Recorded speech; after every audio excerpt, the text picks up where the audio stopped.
Hello friends, എല്ലാവർക്കും Kiran study സർക്കിളിന്റെ പുതിയൊരു വീഡിയോയിലേക്ക് സ്വാഗതം. ഇന്ന് നമ്മൾ പഠിക്കാൻ പോകുന്നത് കേരള ഹിസ്റ്ററിയിലെ സ്റ്റാർട്ടിംഗ് ആണ്. അത് അഡ്വെന്റ് ഓഫ് യൂറോപ്യൻസ്, അതായത് യൂറോപ്യന്മാരുടെ ആഗമനം എന്ന് പറയുന്ന ഒരു ഭാഗമാണ് സ്റ്റാർട്ട് ചെയ്യാൻ പോകുന്നത്. അതിൽ നമുക്ക് പോർച്ചുഗീസുകാരുണ്ട്, ഡച്ചുകാരുണ്ട്, ഫ്രഞ്ചുകാരുണ്ട്, ബ്രിട്ടീഷുകാരുണ്ട്, ഡാനിഷുകാരുണ്ട്, എല്ലാവരും. ആദ്യം വന്നത് പോർച്ചുഗീസുകാരായതുകൊണ്ട് നമ്മൾ ആദ്യം ആരെ കുറിച്ച് പഠിക്കുന്നു? പോർച്ചുഗീസുകാരെ കുറിച്ച് പഠിക്കുന്നു. ഓക്കെ, സോ എന്റെ പേര് കിരൺ. അത് നമ്മൾ ക്ലാസ്സിലോട്ട് പോകാം. അപ്പൊ ക്ലാസ്സിൽ പോകുന്നതിന് അതായത് നോർമലായിട്ട് നമ്മൾ പറയുന്ന കാര്യം തന്നെ. പുതിയ PSC പാറ്റേണിലാണ് പഠിക്കുന്നത്. അപ്പൊ നമ്മൾ സ്റ്റോറി പോലെയാണ് പഠിക്കുക. അതുകൊണ്ട് സമാധാനത്തിൽ ഈ ക്ലാസ് മുഴുവൻ കേൾക്കുക, ക്ലാസ് നന്നായിട്ട് മനസ്സിലാക്കുക. അതിനുശേഷം എന്തെങ്കിലും ഡൗട്ട് ഉണ്ടെങ്കിലോ, നിങ്ങളുടെ കൺസെപ്റ്റ് ക്ലിയർ ആവുന്നുണ്ടെങ്കിലോ, എത്രത്തോളം ഡൗട്ട് ചോദിക്കാൻ പറ്റുമോ അത്രത്തോളം ഡൗട്ട് ചോദിക്കുക. എക്സാം ഹാളിൽ പോയി ഡൗട്ട് വരുന്നതിനേക്കാളും നല്ലത് എന്താണ്? ഡൗട്ട് ക്ലിയർ ചെയ്യുന്നതാണ്. കാണാപ്പാടം പഠിക്കരുത്, കൺസെപ്റ്റ് നന്നായി പഠിക്കണം, അപ്ലിക്കേഷൻ ചെയ്യാൻ അറിയണം. എന്നാൽ മാത്രമാണ് പുതിയ PSC മെത്തേഡിൽ എത്തിയാൻ പറ്റുള്ളൂ, ആൻസേഴ്സ് ചെയ്യാൻ പറ്റും. സ്ട്രാറ്റജി വീഡിയോ നമ്മൾ ഇട്ടിട്ടുണ്ട്, അതൊന്ന് കാണുക. അതിനുശേഷം നമുക്ക് എന്ത് ചെയ്യേണ്ടത്? ഈ വീഡിയോ കാണുമ്പോൾ കുറെ കൂടി ബെറ്റർ ആയിരിക്കും. നിങ്ങൾക്ക് ഈ വീഡിയോയുടെ PDF വേണമെങ്കിലും ഈ കണ്ടിന്യൂസ് ആയിട്ട് വീഡിയോസിന്റെ ലിങ്ക്, PDFs അതെല്ലാം വേണമെങ്കിൽ ഒരു ടെലഗ്രാം ചാനൽ ഉണ്ട്, @Kiran Study Circle, @Kiran Study Circle 123. ഇതിലൂടെ എന്നെ ആയിട്ട് ടെലഗ്രാമിൽ കോൺടാക്ട് ചെയ്യാവുന്നതാണ്, അതിൽ കാര്യങ്ങൾ ചോദിക്കാവുന്നതാണ്. ഓക്കെ, അപ്പൊ ഇത് ഇംഗ്ലീഷിലും മലയാളത്തിലും എന്താണ് അവൈലബിൾ ആണ്. നോട്ട്സ് നമുക്ക് സ്റ്റാർട്ട് ചെയ്യാം. ഓക്കെ, നിങ്ങളൊരു SCERT ബുക്ക് എടുക്കുകയാണെങ്കിലോ, അല്ലെങ്കിൽ ഒരു ഗൈഡ് എടുക്കുകയാണെങ്കിലോ, അല്ലെങ്കിൽ വേറെ എന്തെങ്കിലും കേരള ഹിസ്റ്ററിക്ക് റെഫറൻസ് എടുക്കുകയാണെങ്കിലോ, കേരള ഹിസ്റ്ററിയിൽ ആദ്യം എഴുതിയിട്ടുണ്ടാവുന്ന ഒരു കാര്യമായിരിക്കും വ്യാപാരത്തിനായി കടൽ മാർഗം ഇന്ത്യയിലേക്ക് വന്നിട്ടുള്ള ആദ്യത്തെ വിദേശിയാണ് പോർച്ചുഗീസ് എന്നും ആദ്യത്തെ ആളാണ് വാസ്കോഡ ഗാമ. ചെറിയ കുട്ടികൾക്ക് കൂടി അറിയാവുന്ന ഒരു കാര്യമാണ്. മെയ് 20, 1498 1498 വാസ്കോഡ ഗാമ എവിടെ വന്നു? കേരളത്തില് കോഴിക്കോട് കാപ്പാട് വന്നു. നമ്മൾ ഇത് വെച്ചിട്ടാണ് ഇന്നത്തെ ക്ലാസ് ചെയ്യാൻ പോകുന്നത്. നമ്മുടെ കയ്യിലൊരു 3 ചോദ്യമുണ്ട്. ഒന്ന്, 1498 എന്തുകൊണ്ടാണ് യൂറോപ്യന്മാര് എന്ത് ചെയ്ത് 1498 കടൽ മാർഗം ഇന്ത്യയിലേക്ക് എത്തിയത്? അവർക്ക് 1300 വരായിരുന്നില്ലേ? 1600 വരായിരുന്നില്ലേ? അതിന് മുമ്പ് വരായിരുന്നില്ലേ? അതിന് ശേഷം വരായിരുന്നില്ലേ? എന്താണ് ഈ 1400ന്റെ പ്രത്യേകത? ഇതാണ് നമ്മൾ ആദ്യമായി നോക്കാൻ പോകുന്ന കാര്യം. രണ്ടാമത്തെ, അവർക്ക് വേണ്ടത് കേരളമായിരുന്നു. കേരളം അന്വേഷിച്ചാണോ അവർ ഇങ്ങോട്ട് വന്നത്? മൂന്നാമത്തെ, അവർക്ക് വേണ്ടത് ഇന്ത്യ ആയിരുന്നോ? ഇന്ത്യ അന്വേഷിച്ചാണോ അവർ ഇങ്ങോട്ട് വന്നത്? ഈ 3 ചോദ്യത്തിന്റെ ഉത്തരം കിട്ടുന്നതോടെ നമ്മുടെ പോർച്ചുഗീസ് ആകാമെന്നത് എന്ത് ചെയ്യും? അതുമായി ബന്ധപ്പെട്ട എല്ലാ കാര്യങ്ങൾക്കും മനസ്സിലാവും. ഇത്രയും കാര്യം ഒക്കെ ആണല്ലോ. 3 ചോദ്യമാണ് നമ്മൾ ചോദിക്കാൻ വേണ്ടി പോകുന്നത്. ഒന്ന്, എന്തുകൊണ്ടാണ് വാസ്കോഡ ഗാമ 1498 കേരളത്തിൽ വന്നത്? ആ പോർച്ചുഗീസുകാർക്ക്, യൂറോമാർക്ക് വേണ്ടിയിരുന്നത് കേരളമാണോ? അവർക്ക് വേണ്ടിയിരുന്നത് ഇന്ത്യയാണോ അതോ വേറെ എന്തെങ്കിലും ആണോ? ഇതാണ് നമ്മുടെ ചോദ്യം. ഓക്കെ, അപ്പൊ നമുക്ക് അത് അറിയാൻ വേണ്ടിയിട്ട് നമുക്ക് എന്ത് ചെയ്യാം? കാര്യങ്ങൾ മനസ്സിലാക്കാം. കേരളവും യൂറോപ്പും തമ്മിൽ കാലാകാലങ്ങളായിട്ട്, അതായത് പണ്ട് തൊട്ടേ എന്തുണ്ട്? വ്യാപാര ബന്ധമുണ്ട്. ആ വ്യാപാരം നടത്തിയിരുന്ന വിദേശികളായിരുന്നു അറബികൾ. അപ്പൊ കേരളത്തിൽ ആദ്യം ഉണ്ടായിരുന്ന വിദേശികളായിരുന്നു ആര്? അറബികൾ. അപ്പൊ എന്റെ ആദ്യത്തെ ചോദ്യം, കേരളത്തിൽ ഓൾറെഡി വിദേശികൾ ഉണ്ടോ? ഉണ്ട്. അവരുടെ പേരെന്താ? അറബികൾ എന്നാണ് അവരുടെ പേര്. അപ്പൊ കേരളവും വിദേശ വ്യാപാരവും തമ്മിൽ നല്ല റിലേഷൻ ആണ്, അത് മനസ്സിലായി. AD 45-47 ഹിപ്പാലസ് എന്ന് പറഞ്ഞൊരു മനുഷ്യനുണ്ട്. ഈ മനുഷ്യൻ ഒരു കാറ്റിനെ കണ്ടുപിടിക്കുന്നു. കാറ്റ് ഓൾറെഡി അവിടെ ഉള്ളതാണ്, അതിനെ കണ്ടുപിടിക്കുന്നു. അതിന്റെ പേരാണ് മൺസൂൺ കാറ്റ്. നിങ്ങൾ ജോഗ്രഫിയിൽ പഠിച്ചിട്ടുണ്ടാവും 2 തരത്തിലുള്ള monsoon: north east monsoon, south west monsoon, തെക്കു പടിഞ്ഞാറൻ, വടക്കു കിഴക്കൻ എന്നൊക്കെ പറയുന്നത് എന്ത് ചെയ്യും? മൺസൂണിനെ പഠിച്ചിട്ടുണ്ടാവും.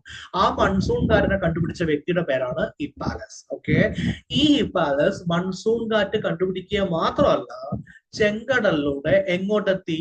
കേരളത്തിലോട്ട് എത്തി. അപ്പൊ എന്റെ ചോദ്യം, ഹിപ്പാലസ് ഒരു വിദേശിയാണോ? വിദേശിയാണ്. ഹിപ്പാലസ് എങ്ങനെയുള്ള വിദേശിയാണ്? റോമൻ ഗ്രീക്ക് സമുദ്ര പര്യവേക്ഷണമായിരുന്നു. അതുകൊണ്ട് ഞങ്ങൾ എന്താ സാർ ചെയ്യേണ്ടത്? അതായത് റോമ ഗ്രീക്ക് എന്ന് പറഞ്ഞ യൂറോപ്പിൽ നിന്നാണ്, ഇവിടെ ഈ കാണുന്ന സ്ഥലമാണ് അറേബ്യ. അറേബ്യയിലുള്ള ആളുകളെ വിളിക്കുന്ന പേരാണ് അറബികൾ. അറബികൾ ദിങ്ങനെ വന്നിട്ട് എന്ത് ചെയ്യുന്നുണ്ട്? ഇന്ത്യയുമായിട്ടും കേരളവുമായിട്ടും എന്ത് ചെയ്യുന്നുണ്ട്? വ്യാപാരം നടത്തുന്നുണ്ട്. അപ്പൊ വിദേശി ഓൾറെഡി കരമാർഗം ഇന്ത്യയിലേക്ക് വരുന്നുണ്ട്. ഇനി രണ്ടാമത്തെ, ഈ അറേബ്യയുടെയും ആഫ്രിക്കയുടെയും ഇടയിലുള്ള ഈ ഭാഗത്തിന്റെ പേരാണ് റെഡ് സീ, അല്ലെങ്കിൽ എന്താ? ചെങ്കടൽ. ഈ ചെങ്കടലിലൂടെയാണ് ഹിപ്പാലസ് എങ്ങോട്ട് വന്നത്? കേരളത്തിലോട്ട്. വെറും കേരളത്തിലോട്ടല്ല, എങ്ങോട്ട് വന്നത്? കൊടുങ്ങല്ലൂര്. കൊടുങ്ങല്ലൂർ കേരളത്തിലല്ലേ? സമ്മതിച്ചു. അപ്പൊ കൊടുങ്ങല്ലൂർക്ക് എന്ത് ചെയ്തത്? വന്നത്. അങ്ങനെ എനിക്ക് നിങ്ങളോടുള്ള ചോദ്യം നമ്പർ 1, വിദേശികൾ കേരളവുമായിട്ട് വ്യാപാരം കാലാകാലമായിട്ടുണ്ടോ? ഉണ്ട്. വിദേശികളുടെ പേരെന്താ? പറ. ഓക്കെ, എവിടെയാണ് ഇരിക്കുന്നത്? അവിടെ കൂടെ പറ. യെസ്, അറബികൾ. സെക്കൻഡ്, ഗ്രീക്ക് എന്നും റോം എന്നും യൂറോപ്യന്മാർ ഓൾറെഡി ഇന്ത്യയിലേക്ക് വന്നിട്ടുണ്ടായിരുന്നോ? കേരളത്തിലോട്ട് വന്നിട്ടുണ്ടായിരുന്നോ? ഉണ്ടായിരുന്നു. ആരാണത്? ഹിപ്പാലസ്. ഓക്കെ അല്ലെ? ഹിപ്പാലസ് ഒറ്റയ്ക്കാണോ വന്നത്? അല്ല. അദ്ദേഹത്തിന്റെ പിന്നാലെ വേറൊരു വിഭാഗം എന്ത് ചെയ്തു? കേരളത്തോട്ട് വന്നു. അവരുടെ പേരെന്താ? ജ്യൂസ് അല്ലെങ്കിൽ ജൂതന്മാർ. നമ്മുടെ പൃഥ്വിരാജിന്റെ ഇസ്ര എന്നുണ്ട് സിനിമ ഉണ്ടാവില്ലേ? അതില് ഒരു ഡിബുക്ക, എന്തോ ഒരു ബോക്സ് തുറക്കുമ്പോ എല്ലാവർക്കും പ്രേതം വരിക, എന്നിട്ട് എന്നെ പിടിക്കാൻ വേണ്ടിയിട്ട് ജൂതന്മാരെ ഒക്കെ കൊണ്ടുവന്നിട്ട് അവരുടെ പള്ളിയിലൊക്കെ വെക്കുന്ന ഒരു സെറ്റപ്പ് ഇല്ലേ? അവരാണെന്ത്? ജൂതന്മാർ. അപ്പൊ ജൂതന്മാർ എപ്പൊ തന്നെ എത്തിയിട്ടുണ്ട്? AD 62 തന്നെ എത്തിയിട്ടുണ്ട്. ഇനി അടുത്ത കൺസെപ്റ്റ് സാർ, AD എന്ന് വെച്ചാൽ എന്താ? അനോ ഡോമിനി അല്ലെങ്കിൽ ആഫ്റ്റർ ഡെത്ത്. സാർ, ഡെത്ത് എന്ന് വെച്ചാൽ മരിച്ചു എന്നാണ്. ആര് മരിച്ചു? ജീസസ് ക്രൈസ്റ്റ് മരിച്ചു. ജീസസ് ക്രൈസ്റ്റ് മരിച്ചു കഴിഞ്ഞ് അതിന് ശേഷമുള്ളതിനെ എന്ത് വിളിക്കും? AD എന്നും അതിന് മുമ്പുള്ളതിനെ എന്ത് വിളിക്കും? BC എന്ന് വിളിക്കും. BC എന്ന് വെച്ചാൽ എന്താ? ബിഫോർ ക്രൈസ്റ്റ് എന്നാണ് നമ്മൾ അതിനെ പറയുന്നത്. ഇത്രയും കാര്യം ഓക്കെയാണ്. അപ്പൊ ഹിപ്പാലസ് കൊടുങ്ങല്ലൂരിൽ വന്നു. എപ്പോഴാ വന്നത്? AD 45. അപ്പോ യൂറോപ്പും കേരളവും തമ്മിൽ ഒരുപാട് കാലത്തെ റിലേഷൻ ഉണ്ട്. യൂറോപ്പിന് കേരളത്തെ അറിയാം, കേരളത്തിന് യൂറോപ്പിനെ അറിയാം. രണ്ടുപേരും അങ്ങോട്ടും ഇങ്ങോട്ടും എന്ത് ചെയ്യുന്നില്ല? കാണുന്നില്ല എന്ന് മാത്രമേ ഉള്ളൂ. അതിന്റെ ഇടയിൽ നിൽക്കുന്ന ഇന്റർമീഡിയറീസ് അല്ലെങ്കിൽ ഇടനിലക്കാരുടെ പേരാണത്? അറബികൾ. ഇത്രയും കാര്യം ഓക്കെ ആണോ? ഇത്രയും കാര്യം സെറ്റപ്പ് ആണെങ്കിൽ നമുക്ക് എന്ത് ചെയ്യാം? അടുത്ത പരിപാടിയിലേക്ക് പോവാം. ഓക്കെ, പരിപാടി എന്താ? PUIക്ക് ചെയ്തിട്ട് പോവാം.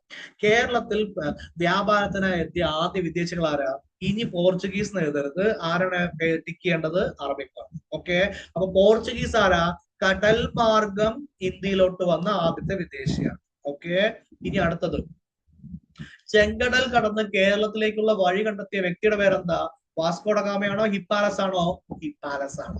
അപ്പൊ എന്റെ അടുത്തത്, കടൽ മാർഗം ഇന്ത്യയിലേക്ക് എത്തിയ ആദ്യ യൂറോപ്യൻ ആണോ വാസ്കോഡഗാമ, അതോ കടൽ മാർഗം പുതിയൊരു വഴി കണ്ടുപിടിച്ച് എത്തിയ ആളാണോ വാസ്കോഡഗാമ?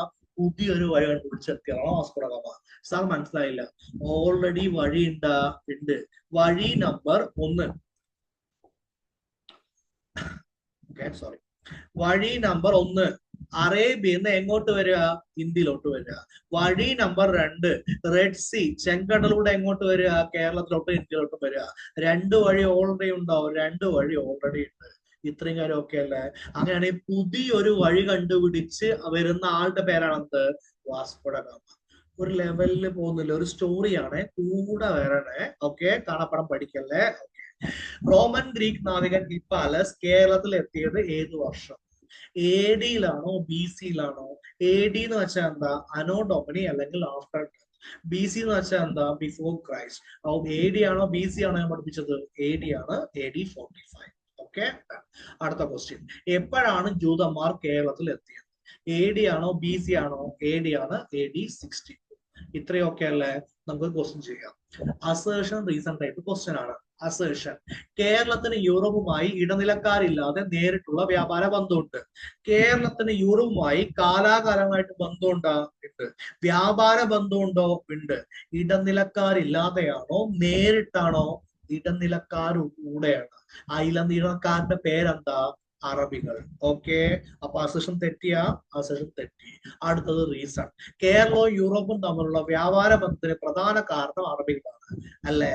അതല്ലേ കഷ്ടപ്പെട്ട് അവരെ പഠിച്ചിട്ടുണ്ടായിരുന്നത്. അപ്പൊ റീസൺ ശരിയാണ്, അസേർഷൻ തെറ്റാണ്. അങ്ങനെയാണെങ്കിൽ അസേർഷൻ തെറ്റാണ്, റീസൺ ശരിയാണ് എന്നുള്ള ഓപ്ഷൻ ഏതാ? Option D. Okay, fine. അങ്ങനെയാണെങ്കിൽ എന്ത് ചെയ്യാൻ പോകണം? ആക്ച്വലി പുതിയൊരു വഴി കണ്ടുപിടിക്കാൻ വേണ്ടി പോവുകയാണ്. ആ പുതിയൊരു വഴി കണ്ടുപിടിക്കാൻ വേണ്ടി നടക്കുന്ന കാര്യത്തിന്റെ പേരാണ് കോൺസ്റ്റാന്റിനോപ്പിളിന്റെ പതനം. അപ്പൊ എന്താ ഉദ്ദേശിച്ചത്? രണ്ട് വഴി ഓൾറെഡി നിങ്ങൾക്കറിയാം. ഒന്ന് കരമാർഗമുള്ള വഴി, ഒന്ന് കടൽ മാർഗമുള്ള വഴി. ഒന്ന് ഹിപ്പാലസ് കണ്ടുപിടിച്ച വഴി, ഒന്ന് അറബികളിലൂടെയുള്ള വഴി. ഈ രണ്ട് വഴിയും എന്തോ ഒരു കാരണം കൊണ്ട് അടയുകയാണെങ്കിൽ യൂറോപ്പിന് എന്ത് ചെയ്യണം? പുതിയൊരു വഴി കണ്ടുപിടിക്കണം. ആ എന്തോ ഒരു കാരണമാണ് അവിടെ എഴുതിയിരിക്കുന്നത്. അതിന്റെ പേരാണ് എന്ത്? കോൺസ്റ്റാന്റിനോപ്പിളിന്റെ പതനം. The fall of Constantinople. സാറേ അങ്ങനെ പറഞ്ഞാൽ എന്താ ഉദ്ദേശിക്കുന്നത്? ഓക്കെ, കോൺസ്റ്റാന്റിനോപ്പിൾ എന്ന് പറയുന്നത് സ്ഥലത്തിന്റെ പേരാണ്. എവിടെയുള്ള സ്ഥലത്തിന്റെ പേരാണ് സർ?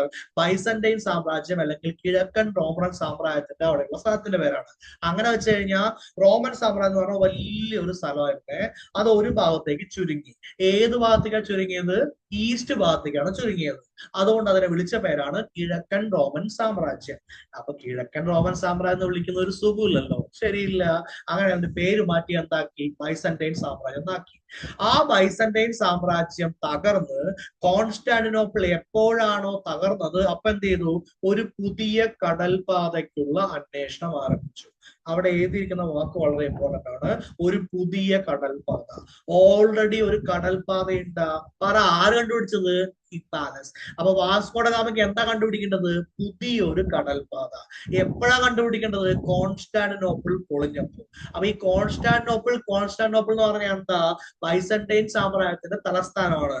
എന്തുകൊണ്ടാണ് അതിന് കോൺസ്റ്റാന്റിനോപ്പിൾ എന്ന് പേര് വരാനുള്ള കാരണം? ദാ കിടക്കുന്ന വ്യക്തി, ഇദ്ദേഹത്തിന്റെ പേരാണ് കോൺസ്റ്റന്റൈൻ ഒന്നാമൻ. എന്ന് വെച്ചാൽ എന്താ? ഇദ്ദേഹത്തിന്റെ പേരാണ് എന്ത്? കോൺസ്റ്റന്റൈൻ. കോൺസ്റ്റാന്റിനോപ്പിൾ. അപ്പൊ ആരാ കോൺസ്റ്റാന്റിനോപ്പിൾ നഗരം ഉണ്ടാക്കിയത്? റോമൻ ചക്രവർത്തിയായ കോൺസ്റ്റന്റൈൻ ഒന്നാമൻ. ഏത് വർഷം ഉണ്ടാക്കിയത്? AD 324. ഓക്കെ, ഈ AD 324 ഉണ്ടാക്കിയ ഈ കോൺസ്റ്റാന്റിനോപ്പിളിന്റെ പ്രത്യേകത എന്താന്ന് ചോദിച്ചു കഴിഞ്ഞാൽ നമുക്കൊരു ചിത്രം കാണാം. ഓക്കെ അല്ലേ? ആ ചിത്രമാണ് ഇവിടെയുള്ള ചിത്രം. ഇതിന്റെ പേരാണ് സിൽക്ക് റൂട്ട്. സിൽക്ക് റൂട്ട് എന്ന് വെച്ചാൽ പട്ടുപാത. നന്നായി ശ്രദ്ധിക്കണേ. ഇവിടെ ചൈനയുണ്ട്, ഉണ്ടായിക്കോട്ടെ. ഇവിടെ ഇന്ത്യ ഉണ്ട്, ഉണ്ടായിക്കോട്ടെ. എന്താ ഇയാള് പറയാൻ വരുന്നത്? ഒരു മിനിറ്റ് റിലാക്സ് ആയിരിക്കും. ഇവിടെ ചൈനയുണ്ട്, ഇവിടെ ഇന്ത്യയുണ്ട്.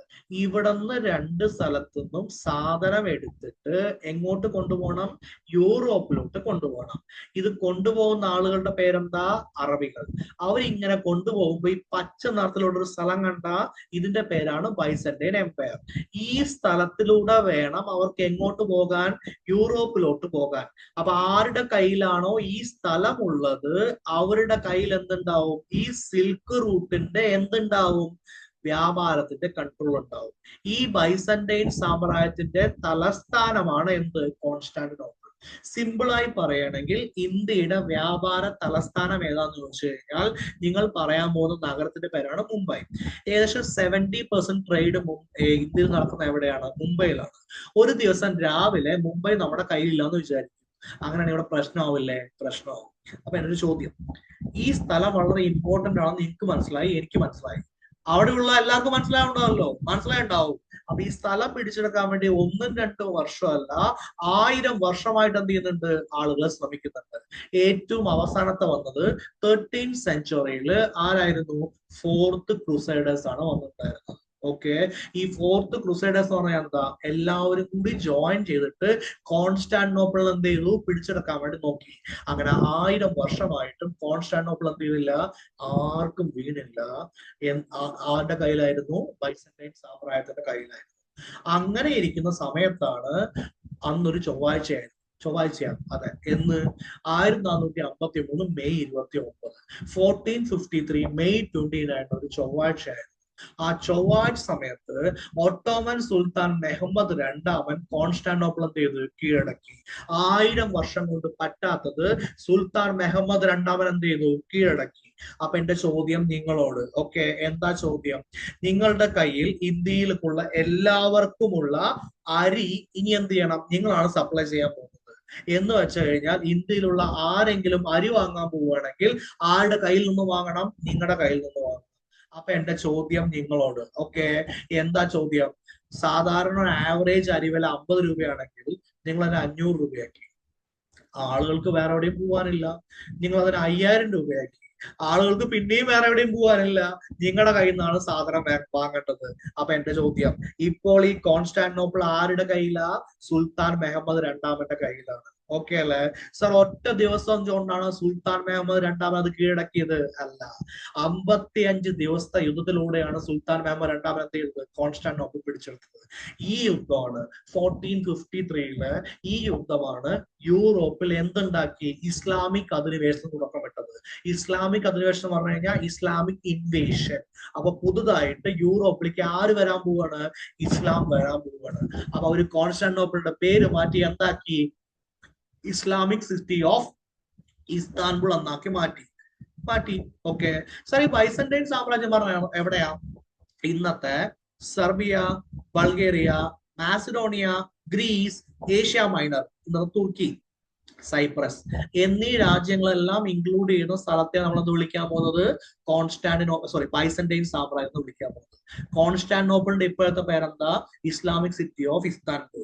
അപ്പൊ ഇപ്പോ 1453 ആണ് നമ്മൾ നിൽക്കുന്ന വർഷമാണ് 1453. കോൺസ്റ്റാന്റിനോപ്പിൾ എന്ന് പറയുന്ന സ്ഥലം ഒട്ടോമൻ ടർക്സ്, സുൽത്താൻ മെഹമ്മദ് രണ്ടാമന്റെ കയ്യിലാണ്. അപ്പൊ അവര് പറഞ്ഞതാണെന്ത്? വില. ഇങ്ങനെയുള്ള ഒരു സമയത്ത് യൂറോപ്യന്മാർക്ക് എന്തെങ്കിലും സാധനം വേണമെങ്കിൽ ആരെടുത്ത് പോകണം? ഒട്ടോമൻ സാമ്രാജ്യത്തിന് പോകണം. അപ്പൊ അവരവിടെ പോയി. എന്തിനാണ്? ഒരു നെഗോസിയേഷൻ എന്താ?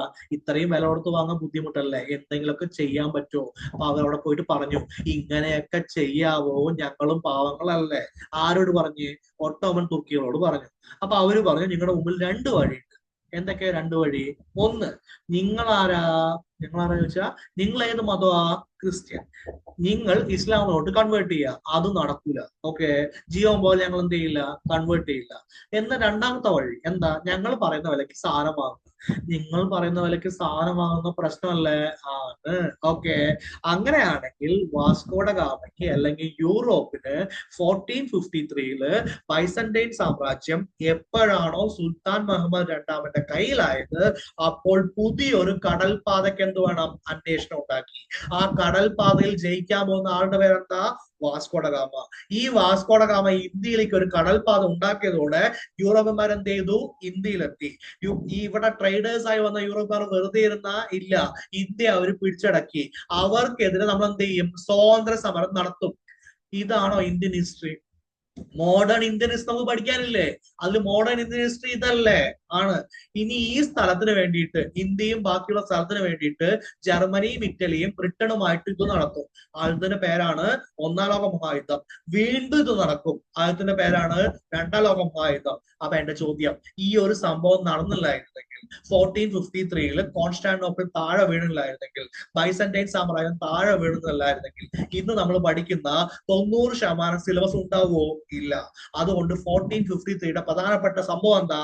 അത് ഇന്ത്യയിലും ലോകത്തിലും മോഡേൺ ഹിസ്റ്ററിക്ക് എന്ത് ചെയ്യുന്നു? തുടക്കം കുറിക്കുന്നു. ഇത്രയും കാര്യം ഓക്കെയാണ്. ഡണ്ണല്ലേ? ഡൺ. ഓക്കെ, അങ്ങനെയാണെങ്കിൽ ഇപ്പോൾ എന്താ ചെയ്യേണ്ടത്? പുതിയൊരു പാത ഉണ്ടാക്കണം. എങ്ങോട്ട്? ഇന്ത്യയിലേക്ക്. ഓക്കെ അല്ലെ? ഇത്രയും കാര്യം ഓക്കെ ആണോ? അതെ.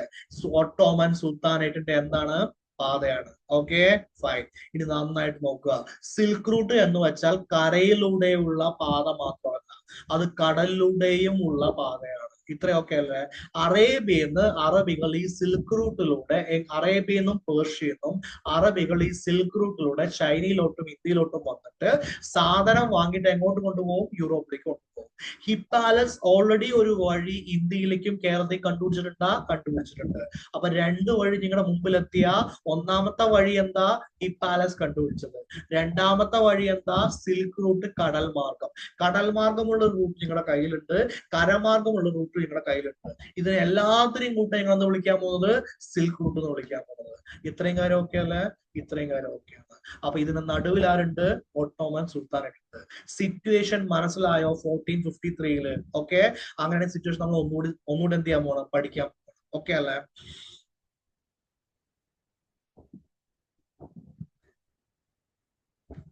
സിൽക്ക് റൂട്ടിലൂടെ പ്രധാനമായി ട്രേഡ് ചെയ്യുന്ന സാധനങ്ങൾ എന്തൊക്കെയാണെന്ന് ചോദിച്ചാൽ നിങ്ങൾ പറയാൻ പോകുന്ന കാര്യം, സിൽക്ക് റൂട്ട് ആണെങ്കിൽ അതിന്റെ പേര് കിട്ടാനുള്ള കാരണം എന്തായിരിക്കും? സിൽക്ക് അല്ലേ?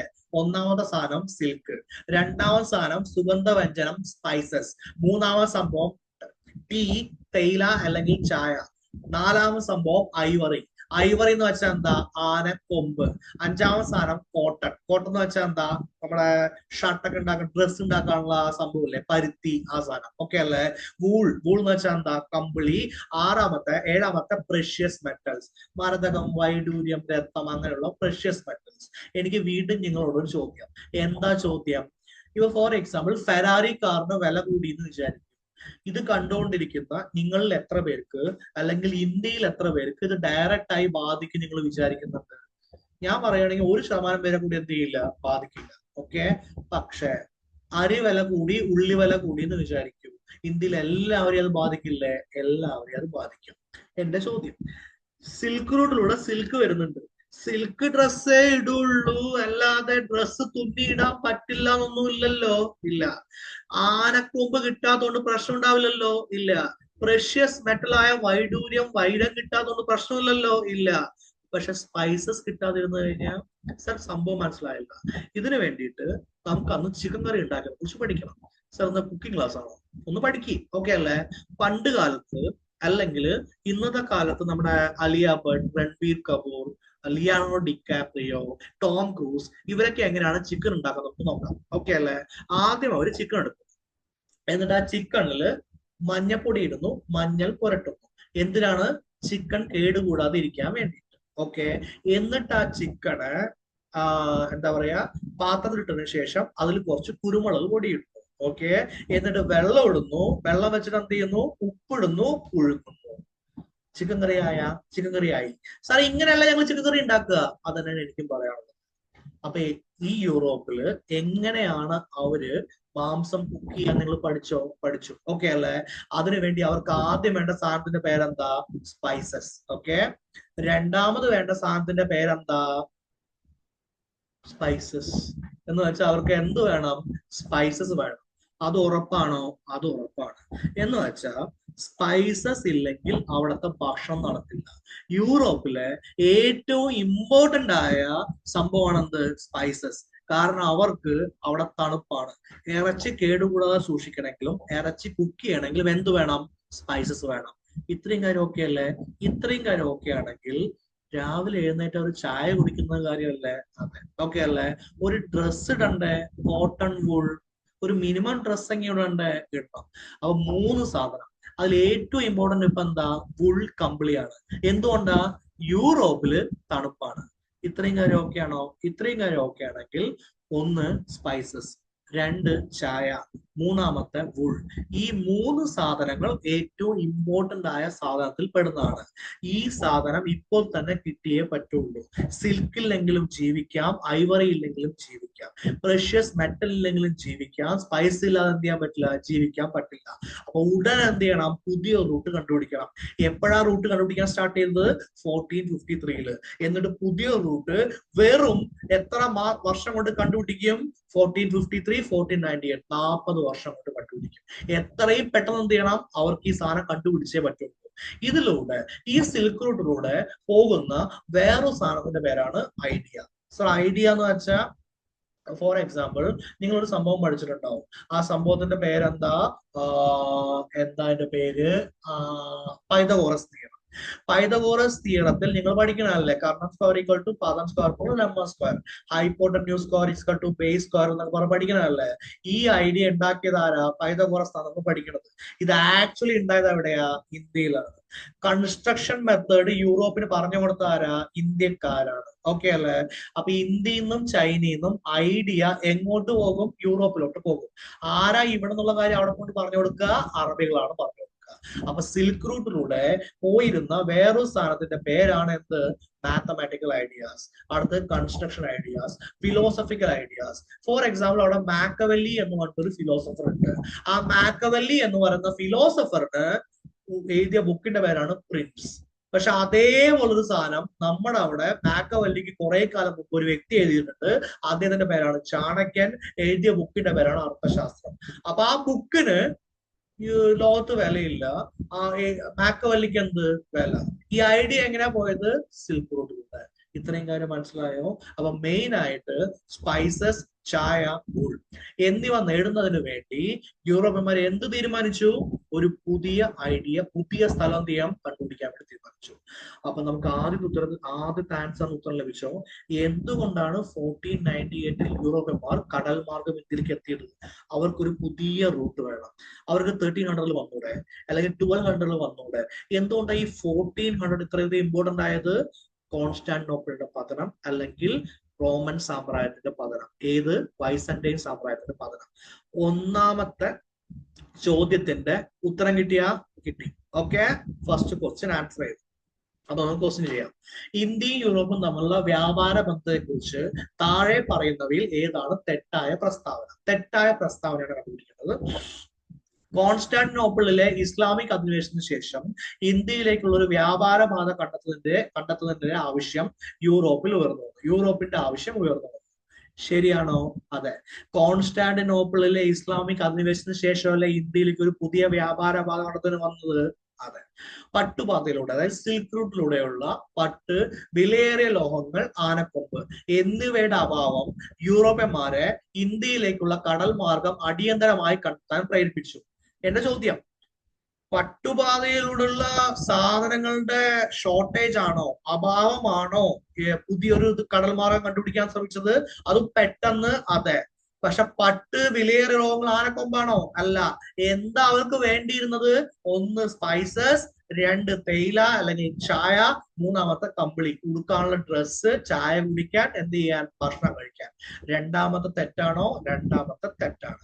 3, യൂറോപ്പിലെ ക്രൈസ്തവ ലോകത്തെ നശിപ്പിക്കാൻ ഒട്ടോമൻ സുൽത്താൻ മുഹമ്മദ് രണ്ടാമൻ ശ്രമിച്ചു. ഇസ്ലാമിക് അധിനിവേശം എന്ന് പറഞ്ഞാൽ എന്താ? ആദ്യം അവർ അവിടെ പോയപ്പോ സുൽത്താൻ മുഹമ്മദ് രണ്ടാമൻ എന്താ പറഞ്ഞത്? മോനെ നടക്കില്ല, എന്ത് ചെയ്യണം? ഇസ്ലാമിലോട്ട് കൺവേർട്ട് ചെയ്യണം. അങ്ങനെയല്ലേ പറഞ്ഞത്? അപ്പൊ അത് ശരിയല്ലേ? 1ഉം 3ഉം ശരിയാണ്, 2 എന്താണ്? തെറ്റാണ്. ഓക്കെ, ഇതിൽ ചോദിച്ച ചോദ്യത്തിന്റെ ഇതെന്താ? ഏതാണ് തെറ്റായ പ്രസ്താവന? അപ്പൊ തെറ്റായ പ്രസ്താവന ഏതാ? 2 ആണ്. അങ്ങനെ ഒരു ഓപ്ഷൻ എയിലോ ഓപ്ഷൻ ബിയിലോ ഓപ്ഷൻ സിയിലോ ഉണ്ടാ? ഇല്ല. ഓപ്ഷൻ ഡി എന്താ? തന്നിരിക്കുന്ന ഓപ്ഷനുകളിൽ ഒന്നുമില്ല. അപ്പൊ തന്നിരിക്കുന്ന ഓപ്ഷനിൽ ഒന്നുമില്ലാത്ത ഓപ്ഷൻ 2 ആണെന്ത്? കറക്റ്റ്. ഇത്രയും കാര്യം ഓക്കെ ആണോ? അതെ. ഇപ്പൊ യൂറോപ്പിന്ന് എന്ത് ചെയ്യാൻ പോവാണ്? പുതിയൊരു കടൽ മാർഗം കണ്ടുപിടിക്കാൻ വേണ്ടി പോവാണ്. യൂറോപ്പ് എന്ന് പറഞ്ഞാൽ ഒരു രാജ്യമല്ല, ഈ കാണുന്ന എല്ലാ രാജ്യങ്ങളും കൂടിയുള്ളതാണെന്ത്? യൂറോപ്പ്. അങ്ങനെ പറയുകയാണെങ്കിൽ ഓക്കെ അല്ലെ? അങ്ങനെ പറയുകയാണെങ്കിൽ സിമ്പിൾ ആയ ഒരു കാര്യമുണ്ട്. അതായത് ഇവിടെ യൂറോപ്പില് ആരുണ്ട്? ഇവിടെ പോർച്ചുഗൽ ഉണ്ട്, ഇവിടെ സ്പെയിൻ ഉണ്ട്, ഇവിടെ ഫ്രാൻസ് ഉണ്ട്, ഇവിടെ ജർമ്മനി ഉണ്ട്, ഇവിടെ പോളണ്ട് ഉണ്ട്, ഇവിടെ ബെലാറസ് ഉണ്ട്, ഇവിടെ ഉക്രൈൻ ഉണ്ട്, ഒരുപാട് ആളുകളുണ്ട്, ഇവിടെ ബ്രിട്ടൻ ഉണ്ട്. ഇത് എല്ലാവരും ഉണ്ടായിട്ടും പുതിയൊരു റൂട്ട് കണ്ടുപിടിക്കുന്നതിൽ ആദ്യം മുന്നോട്ട് വരുന്ന 3 രാജ്യങ്ങൾ ആരാന്ന് ചോദിച്ചാൽ ഞങ്ങൾ പറയാൻ പോകുന്ന രാജ്യങ്ങളുടെ പേരാണ് Spain, Portugal and Netherlands. Okay sir, അതെന്താ ഇവര് വന്നത് ബാക്കിയുള്ളവർ വരാത്തത് എന്ന് നിങ്ങൾ ചോദിക്കും. അതിനുള്ള ഉത്തരമാണ് നവോത്ഥാനം. നവോത്ഥാനം എന്ന് വെച്ചാൽ സാർ എന്താണെന്നാണ് അടുത്ത് പറയേണ്ടത്. നവോത്ഥാനം എന്ന് വെച്ച് കഴിഞ്ഞാൽ ഒരു മതസ്ഥാപനത്തിന്റെ പുറത്ത് സയൻസിന്റെ വളർച്ച. ഇങ്ങനെ പറഞ്ഞാൽ മനസ്സിലായല്ലോ സാർ? നമുക്ക് ഒന്ന് കുറച്ച് എക്സ്പ്ലെയിൻ ചെയ്ത് പറയാമോ? അതെ. ഓക്കെ, ഫോർ എക്സാമ്പിൾ, തിരമാല ഉണ്ടാക്കുന്നത് ദൈവമാണ് എന്ന് ചർച്ച് പറഞ്ഞാൽ എന്ത് ചെയ്യുക? അത് വിശ്വസിക്കുക. അപ്പൊ തിരമാലയെ മുറിച്ചു കടക്കാൻ പറ്റില്ല. ശരി. പക്ഷെ സയൻസ് എന്ത് പറയും? മക്കളെ, ഭൂമിയുണ്ട്, സൂര്യനുണ്ട്, ചന്ദ്രനുണ്ട്, ഇവ തമ്മിലുള്ള ഗുരുത്വാകർഷണ ബലമാണ് എന്തിന്റെ കാരണം? എന്താ പറയാ, എന്തിന്റെ കാരണം? നമ്മുടെ തിരമാലയ്ക്ക് കാരണം. അങ്ങനെയാണെങ്കിൽ തിരമാലയെ മുറിച്ചു കടന്നുകൊണ്ട് യാതൊരു കുഴപ്പമില്ല. ആര് പറയും? സയൻസ് പറയും. അപ്പൊ നവോത്ഥാനം എന്ന് പറഞ്ഞാൽ എന്താ? സാംസ്കാരികമായും ശാസ്ത്രീയമായും നമ്മുടെ എന്താണ് വിശ്വാസങ്ങളിൽ നിന്ന്, എന്തിൽ നിന്ന്? ഒരു മതവിശ്വാസത്തിൽ നിന്ന് സയൻസിന്റെ വളർച്ചയിലേക്കുള്ള മാറ്റം. ഇതിനെ വിളിക്കുന്ന പേരാണ് നവോത്ഥാനം. ഈ നവോത്ഥാനം പറയുന്ന സാധനം ആദ്യമായിട്ട് വന്ന 3 രാജ്യങ്ങളാണ് സ്പെയിൻ, പോർച്ചുഗൽ, നെതർലൻഡ്സ്. നിങ്ങൾ എന്നോട് പറ, കടൽ മുറിച്ച് കടക്കുന്നത് ദൈവത്തിനെതിരാണ് എന്ന് പറഞ്ഞ് ആരും കടൽ മുറിച്ച് കടക്കാതിരുന്നാൽ ഇങ്ങോട്ട് വരാൻ പറ്റുമോ? ഇല്ല. കടൽ മുറിച്ച് കടക്കാൻ നോക്കുന്ന ആദ്യത്തെ ആളുകൾ ആരൊക്കെയാ? Spain, Portugal and Netherlands. അതിന് കാരണം എന്താ? നവോത്ഥാനം. ഓക്കെ, ഈ നവോത്ഥാനത്തിന്റെ ഭാഗമായിട്ട് 1942 ക്രിസ്റ്റഫർ കൊളംബസ് എന്ന് പറയുന്ന ഇറ്റാലിയൻ നാവികനെ സ്പെയിൻ രാജാവ് വിളിച്ചു. അപ്പൊ എന്റെ ആദ്യ ചോദ്യം നിങ്ങളോട്, കൊളംബസ് ഏത് രാജ്യക്കാരനാണ് എഴുതിയിരിക്കുന്നത്? ഇറ്റാലിയൻ. അങ്ങനെ ഇറ്റാലിയൻ നാവികനായിരുന്ന കൊളംബസ് ഇറ്റലിയുടെ രാജാവിനെ കണ്ട് ഇറ്റലിയിൽ നിന്ന് പോയാൽ പോരെ? എന്തിനാ കഷ്ടപ്പെട്ട് സ്പെയിൻ രാജാവിന്റെ അടുത്ത് പോണത്? സ്പെയിനിലാണ് നവോത്ഥാനം വന്നിരിക്കുന്നത്. കണക്ട് ആവുണ്ട, കാണാപ്പണം പഠിക്കല്ലേ, മനസ്സിലാക്കണേ, ഓക്കെ അല്ലേ? അങ്ങനെ 1492 1492 സ്പെയിൻ രാജാവിന്റെ സഹായത്തോടെ ക്രിസ്റ്റഫർ കൊളംബസ് എങ്ങോട്ടേക്ക് പോയി? ഇന്ത്യയെ കണ്ടുപിടിക്കാൻ വേണ്ടി പോയി. അത്രയൊക്കെയാണോ? അത്രയൊക്കെയാണ്. അങ്ങനെയാണെങ്കിൽ ഇന്ത്യയെ കണ്ടുപിടിക്കുന്നതിന് പകരം പുള്ളി വേറൊരു സാധനം കണ്ടുപിടിച്ചു. ഓക്കെ, ഇന്ത്യയെ കണ്ടുപിടിക്കുന്നതിന് പകരം പുള്ളി വേറൊരു സാധനം കണ്ടുപിടിച്ചു. ആ വേറൊരു സാധനത്തിന്റെ പേരാണ് എന്ത്? അമേരിക്ക. അപ്പൊ പുള്ളി കണ്ടുപിടിച്ചത് എന്താ? അമേരിക്ക. അവിടെ പോയപ്പോ അവിടെയുള്ളവരെല്ലാം ചോന്നിരിക്കും.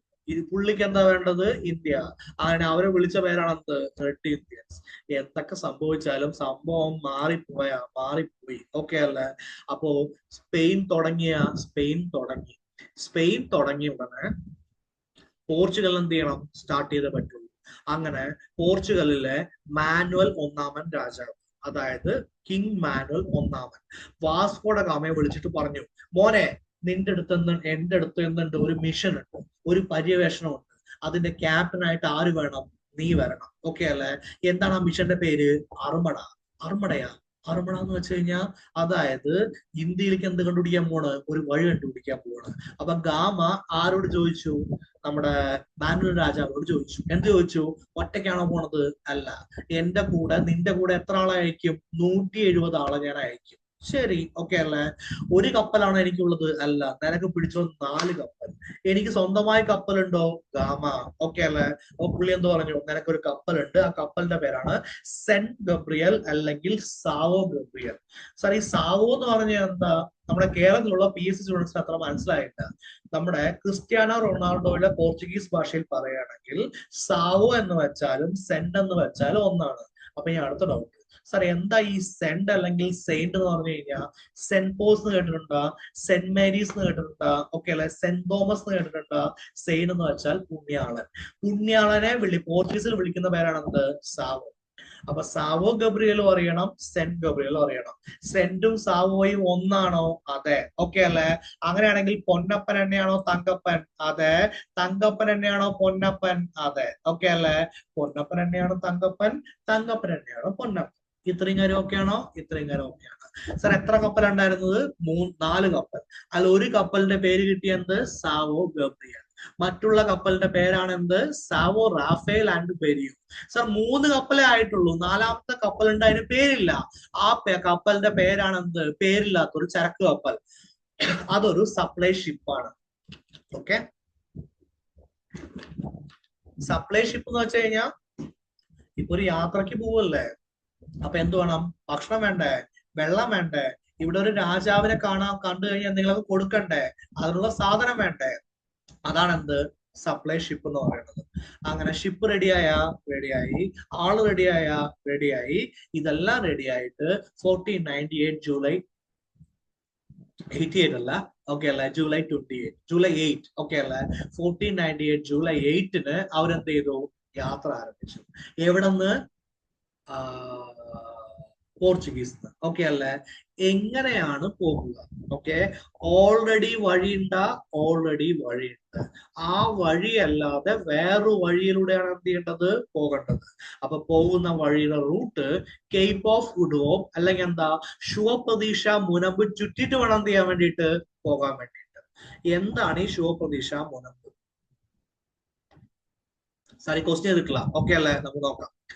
ആഫ്രിക്കയുടെ തെക്കേ അറ്റത്തുള്ള ഒരു പോയിന്റ് ആണ് എന്ത്? കേപ്പ് ഓഫ് ഗുഡ് ഹോപ്പ് അല്ലെങ്കിൽ ശുഭപ്രതീക്ഷ മുനമ്പ്. അത് കണ്ടുപിടിച്ച വ്യക്തിയുടെ പേരാണ് ബർത്തലോമിയോ ഡയസ്. ഓക്കെ, അങ്ങനെയാണെങ്കിൽ ഇവിടെ ലിസ്ബൺ ഉണ്ട്. ഇവിടെ നിന്നാണ് പോർച്ചുഗീസ് സ്റ്റാർട്ട് ചെയ്യാൻ വേണ്ടി പോണത്. അവരിങ്ങനെ പോയി, ഇതിങ്ങനെ പോയി. ഇതാണ് ആഫ്രിക്ക.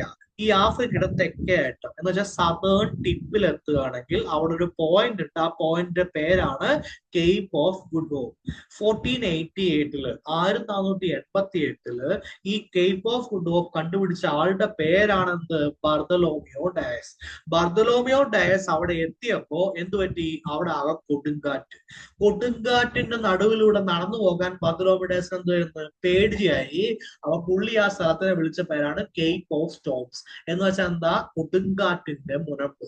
ബർത്തലോമിയോ ഡയസ് ഈ കേപ്പ് ഓഫ് ഗുഡ് ഹോപ്പ് ചുറ്റിയിട്ട് എങ്ങോട്ട് പോയിട്ടില്ല, അങ്ങോട്ട് പോയിട്ടില്ല. ഗാമ എന്ത് ചെയ്യാൻ പോവാണ്? ഈ കൊടുങ്കാറ്റിന്റെ നടുവിലൂടെ എങ്ങോട്ട് പോകാൻ പോവുകയാണ്? ഇന്ത്യയിലേക്കുള്ള ഒരു വഴി കണ്ടുപിടിക്കാൻ വേണ്ടി പോവുകയാണ്. ഇത്രയും കാര്യമൊക്കെയാണോ? ഇത്രയും കാര്യമൊക്കെയാണ്. അപ്പൊ ക്വസ്റ്റ്യൻ ചെയ്യാലോ? ക്വസ്റ്റ്യൻ ചെയ്യാം. Okay. Cape of good Hope സ്ഥിതി ചെയ്യുന്ന എവിടെയാണ്? ആഫ്രിക്കയുടെ തെക്കേ അറ്റം, സദേൺ ടിപ്പ് ഓഫ് ആഫ്രിക്ക. ആഫ്രിക്കയുടെ തെക്കേ അറ്റത്തിന് കേപ്പ് ഓഫ് സ്റ്റോംസ് എന്ന് പേരിട്ടത് ആരാണ്? ഓക്കെ അല്ലെ? Bartholomew Dias. അപ്പൊ എന്റെ ചോദ്യം, കേപ്പ് ഓഫ് സ്റ്റോംസും കേപ്പ് ഓഫ് ഗുഡ് ഹോപ്പും ഒന്നാണോ? ഒന്നാണ്. ഓക്കെ അല്ലെ? അപ്പോ ശുഭപ്രതീക്ഷ മുനമ്പും കേപ്പ് ഓഫ് കൊടുങ്കാറ്റുകളുടെ മുനമ്പും ഒന്നാണോ? രണ്ടും ഒന്നാണ്. ഇത്രയും കാര്യം ഒക്കെയാണോ? ഇത്രയും കാര്യം ഒക്കെയാണ്. ഡൺ അല്ലേ? ഡൺ. അപ്പൊ ഗാമ അവിടുന്ന് സ്റ്റാർട്ട് ചെയ്തേ. ഗാമ അവിടുന്ന് സ്റ്റാർട്ട് ചെയ്തിട്ട് സെന്റ് ഹെലേന എന്ന് പറയുന്ന ഒരു സ്ഥലത്തെത്തിയതിനു ശേഷം അവിടെയുള്ള ഗോത്രവർഗക്കാരെ കണ്ടുപിടിച്ചു. ഗോത്രവർഗക്കാരെ കണ്ടുപിടിച്ചിട്ട് ഗാമ അവരോട് ചോദിച്ചു. എന്താ ചോദിച്ചത്? എങ്ങനെയാണ് ഞാൻ എന്ത് ചെയ്യുക? ഇന്ത്യയിലേക്ക് പോവാ. ഓക്കെ. അപ്പൊ അവരൊരു മറുപടി പറഞ്ഞു. എന്താ അവര് മറുപടി പറഞ്ഞത്? പറഞ്ഞ മറുപടി വളരെ സിമ്പിൾ ആണ്. ഓക്കെ.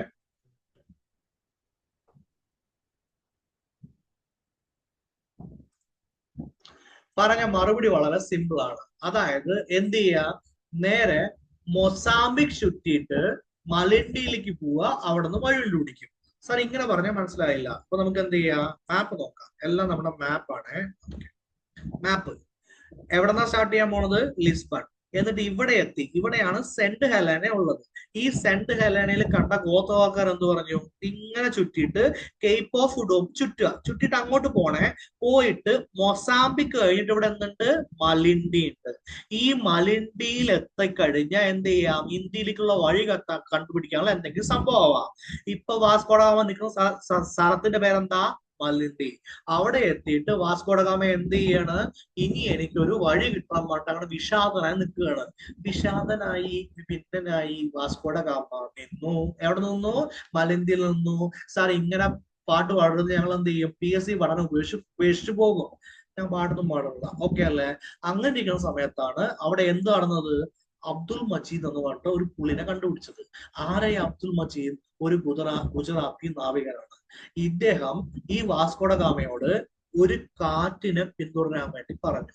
ആ കാറ്റിന്റെ പേരാണ് മൺസൂൺ കാറ്റ്. ഓക്കെ. ഇനി വീണ്ടും ഞാൻ നിങ്ങളുടെ ആ ചിത്രത്തിലേക്ക് കൊണ്ടുപോവുകയാണ്. ആ ചിത്രത്തിൽ പറഞ്ഞിട്ടുള്ള കാര്യം, ഇപ്പൊ ഗാമ നിൽക്കുന്ന സ്ഥലം എവിടെയാ? മലിന്തി. മലിന്തിന്ന് എങ്ങോട്ട് പോകണം? മൺസൂൺ കാറ്റിനെ പിന്തുടരണം. നിങ്ങൾ സ്കൂളിൽ പഠിക്കുന്ന സമയത്ത് ജൂണിലാണ് സ്കൂൾ തുറക്കുക. സാർ ഇപ്പോഴും ജൂണിലാണ് സ്കൂൾ തുറക്കുക. സമ്മതിച്ചു. ജൂണിലാണ് സ്കൂൾ തുറക്കുക. ജൂണിൽ സ്കൂൾ തുറക്കുമ്പോൾ മഴയായിരിക്കുമോ? അതെ. പുതിയ കൊടയൊക്കെ ആയിട്ടല്ലേ പോവുക? ആണ്. ആ വരുന്ന മഴയെ വിളിക്കുന്ന പേരാണോ? മൺസൂൺ. അതെ. ജൂൺ മുതൽ സെപ്റ്റംബർ വരെ മൺസൂൺ അല്ലേ? അതെ. അങ്ങനെയാണെങ്കിൽ ജൂണിൽ നമുക്ക് എന്ത് ചെയ്യണം? മഴ പെയ്യണമെന്ന് വിചാരിക്കുക. മഴ പെയ്യണമെന്ന് വിചാരിക്കുക. ജൂണിൽ കാറ്റ് വീശിയാൽ മതിയാ? സാർ മനസ്സിലായില്ല. ഓക്കെ. മഴ പെയ്യാൻ ആദ്യം കാറ്റ് വീശുന്നു. കാറ്റ് തണുക്കുന്നു. തണുത്തു മേഘമാകുന്നു. വീണ്ടും കാറ്റ് വീശുന്നു. അപ്പൊ എന്ത് പറ്റുന്നു? മേഘത്തുനിന്ന് മഴത്തുള്ളി വരുന്നു. ഇതിന്റെ പേരാണ് ജലചക്രം, അല്ലെങ്കിൽ എന്താ? Water cycle. ഇത് പഠിച്ചാണ് ജോഗ്രഫിയില്. അതെ. ഓക്കെ അല്ലേ?